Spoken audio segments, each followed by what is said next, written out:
Interesting for Kang here is that she's got 3 World Cup bronze medals, but has never got a silver or a gold medal. She has won the Asian Zonal Championships back in 2017 and in fact medalled there for the last 4 years. She does have a silver Grand Prix medal to her name, and that was at the Budapest Grand Prix in 2019. Luty, well, at 21 years old, she is yet to score her first World Cup medal. Mirna Borshak of Croatia will get us underway. Semi-final number 2 of the women's epee here at the Kazan World Cup, and these two are fighting for a place in the final against Choi In-jun.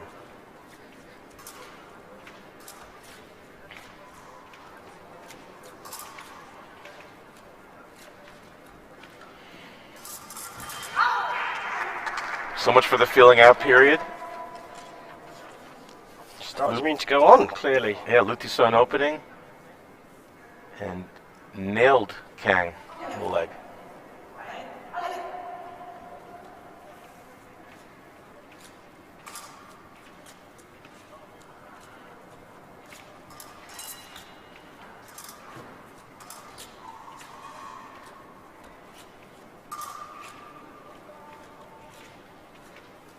Interesting route to the final for both of them. Really troubled through the to the quarterfinals. Really,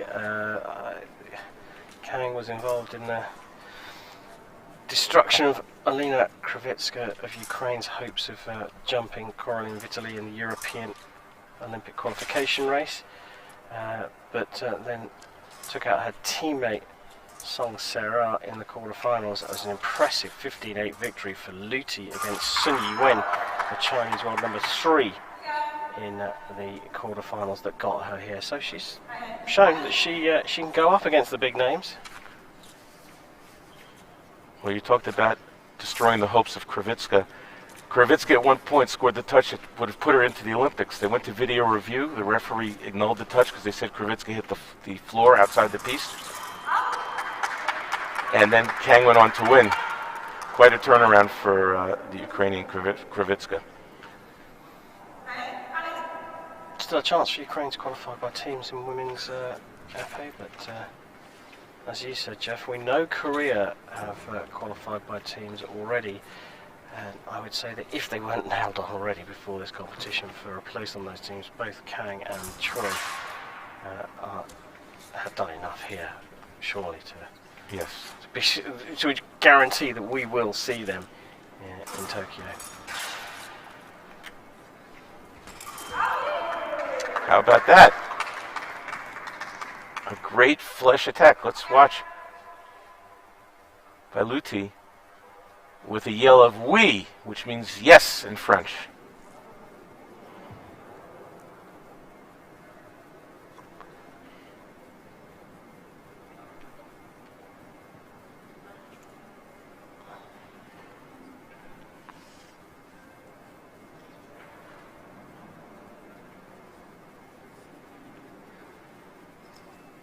Just grabbed a towel from a bag there, something to do with a backhand. Maybe she got hit somewhere in the on the backhand during that last exchange, but she's all back and good.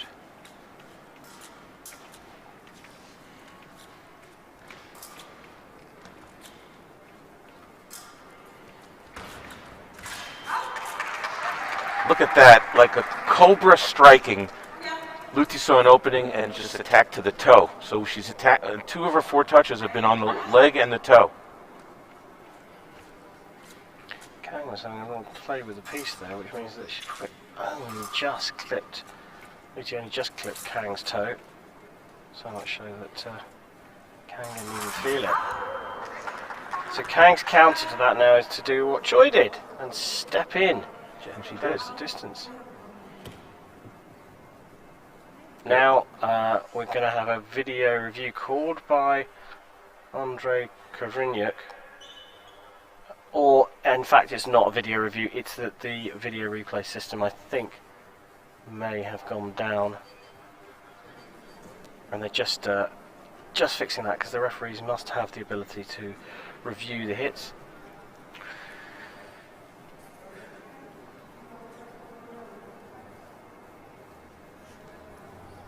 Not sure what the issue is here. There's a bit of a delay, but I will say, Karam, that the inclusion of video replay in fencing was the greatest thing to happen to the sport since the sport became electric at varying times over the last half a century or so. The blades move it up to 100 miles an hour. It's exceptionally hard to see. I refereed for 45 years, and if I had a video replay my whole career, I probably would have lost confidence a long time ago when you see how many mistakes you make. But it's really the equalizer that the fencers are confident, the coaches are confident that if there is a mistake, it gets corrected. Yeah, and the referees have the ability to go to the video by their own volition as well, so they don't have to wait for a call from the athlete. And in epee, what you're going to be looking, because there's no right of way, you're going to see where did the point hit. Did it hit the fencer? Did it hit off the side of the piece like we saw with Krivitska today? And the replay corrected it? Did the fencer use their back arm, utilize their back arm to block the blade? Those are the types of things you look for. Yeah, but in this case they weren't looking for anything. They were just looking to get it working again, and it is working. So we resume hostilities in this second women's semi-final.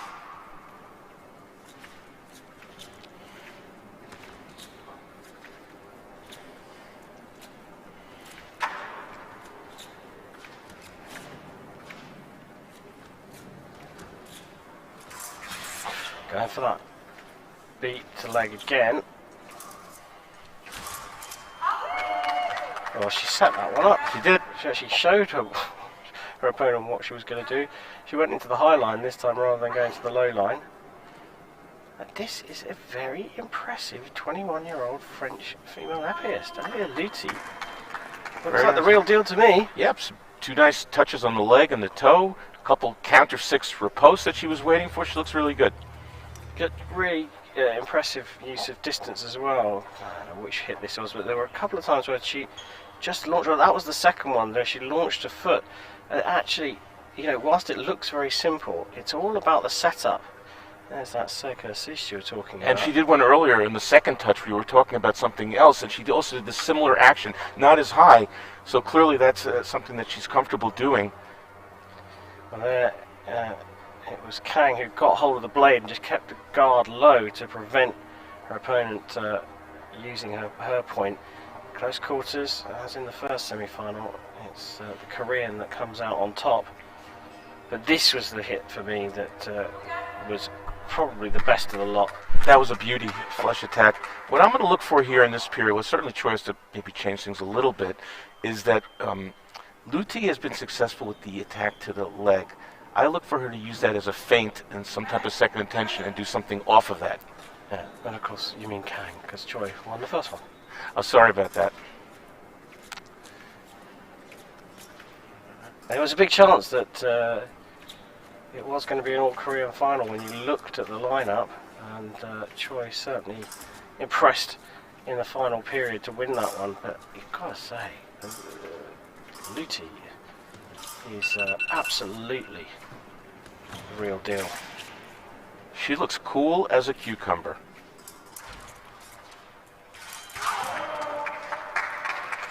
Again, I mean, that's just a great attack, taking of the blade and a flush attack. We've seen 2 of those, 2 counter 6 riposte, 2 attacks to the leg. Mixing it up.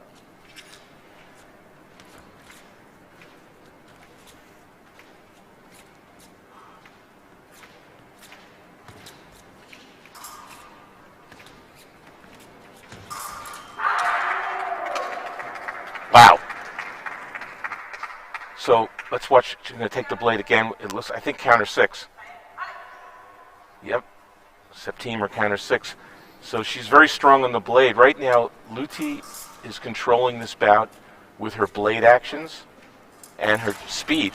Well, that's a good response there. Missing on the foot and then able to respond quickly and react quickly going up into the high line. She went for the toe, and then she got the remise to the flank. Referee's testing the weapon there, making sure that it works. And we should note the COVID protocol followed there. Not only is Mina Borshak wearing a cloth mask, as all the referees are doing, but now when they're approaching the athletes, they put on a plastic visor as well. These new processes, obviously, the referees have to remember at all times, which is new.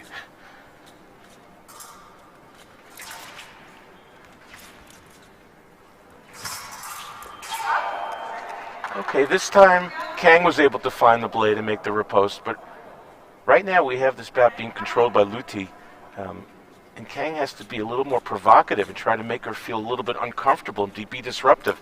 Luty seems to be able to do what she wants at will, her attacks, her defense.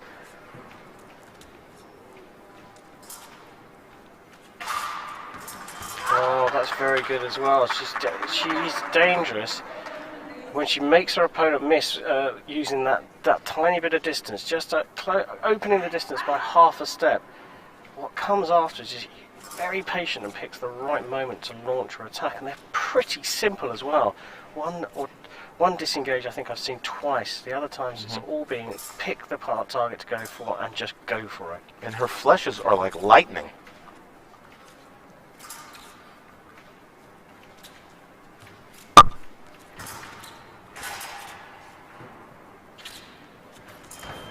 Kang attacking from too far away that time. Luty saw that coming. Double touches are Luty's friends right now.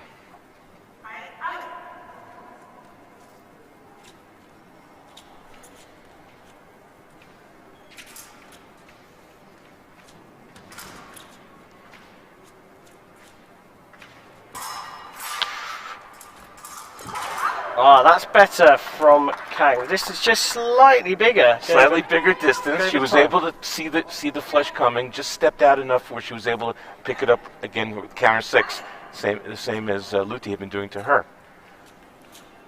So now does Luty just back off a little bit, let time in this second period run out, and then have a minute with her coach.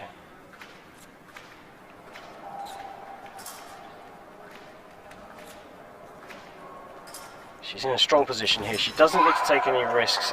She just got a little half-hearted here. Just losing her concentration. It does happen. You get so close to the finishing line, and perhaps she didn't think, oh, you know, I'm going to be 10-6 up against world number 3, 4, and I can see the gold medal match already. So she has backed off now. Still in the commanding position, 10-7 up, but there was a sign that Kang has got something left in the tank. Luty's feeling very good about the way she's fencing and controlling this bout, but certainly the last 2 touches in the last few seconds has her thinking a little bit, and certainly Kang is feeling better as well. I think Kang is going to have to continue to press, to push Luty down to her end of the piece, and certainly she can't do any more ducking counterattacks on those flushes because it's not working for her. Yeah, that was the distance when I talked about, just stepping away, just by half a step to make her opponent miss. And there, winning the reaction battle, which is, well, a pretty special thing to do against the Korean. But even when you make an attack like that and you miss and you make the remise, I was watching these fencers take lessons from their coaches. They work on that over and over again. Well, it's time for the third and final period. Luty has impressed, but it looked like Kang was starting to work out a way to get back into this fight. 3 minutes left to find out who will face Choi in the Kazan World Cup Women's FA Final.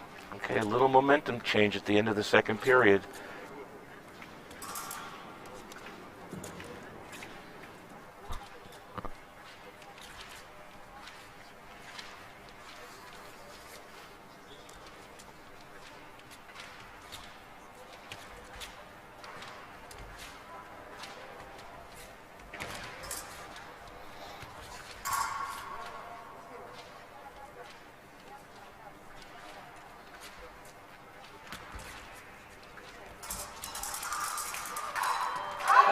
Wins the battle again in close quarters. Oh, Kang rather looks so dejected right here. Oh my God, look at her body language, because she provoked that infighting there. She wanted to be inside, battling like that on the blade, and she took the short end of that one. Second cease, parry post not working, closing counter not working. That had worked for Luty previously, but Kang was able to block that. She just gave you no time to think at the beginning of that one. Oh, again, it's the remise that lands here. And Kang had done all the hard work to get out of the way of the attack and then just lost away. Sometimes when you're thinking about pressing on the attack, you're not thinking about what the opponent's going to do to you. And certainly Luty caught Kang by surprise there.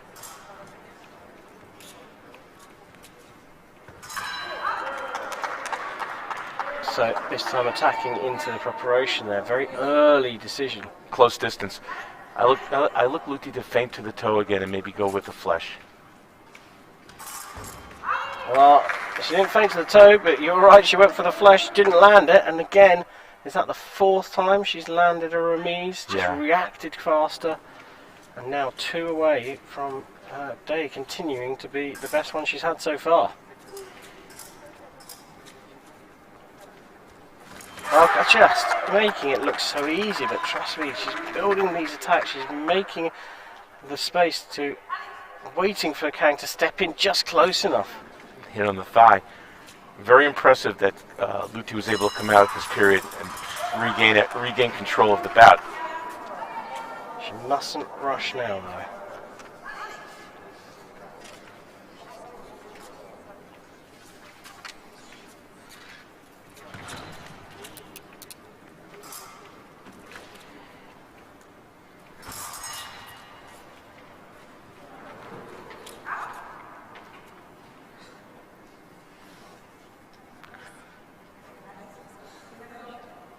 Oh, it looks like she's just rolled a back ankle there. Immediately put her hand up, Kang. And now the doctor's going to run on with the magic spray. Karen, we talk about Luty not trying to end this too quickly and overcommit without preparing it. She's been so successful with the flesh attack. That's been her best action. I think to win this bout, she's going to try to win it with her best action. She has a little bit of a cushion here, and I look for her to try to set that up. She's been successful on the flesh directly, and on the remise, as you said, I think about 3 times as well. Yeah, you're right. And referee just making sure everyone was COVID safe whilst that treatment was being administered. We're back underway now. Are we going to see the flesh that Jeff Brigance has predicted? Wow. She sat back on her laurels a little bit there. She needs to stay sharp here. And the coach has just shouted over to her, "Gotta keep your wits about you. You haven't done it yet." Yep. Don't react. Go for it. There it is. Misses the first one, misses the second one, but hits with a double on the third. Hello, International Fencing. My name is Aliya Luty, and I think I might be here to stay for a while. What an impressive performance from this 21-year-old French fencer. That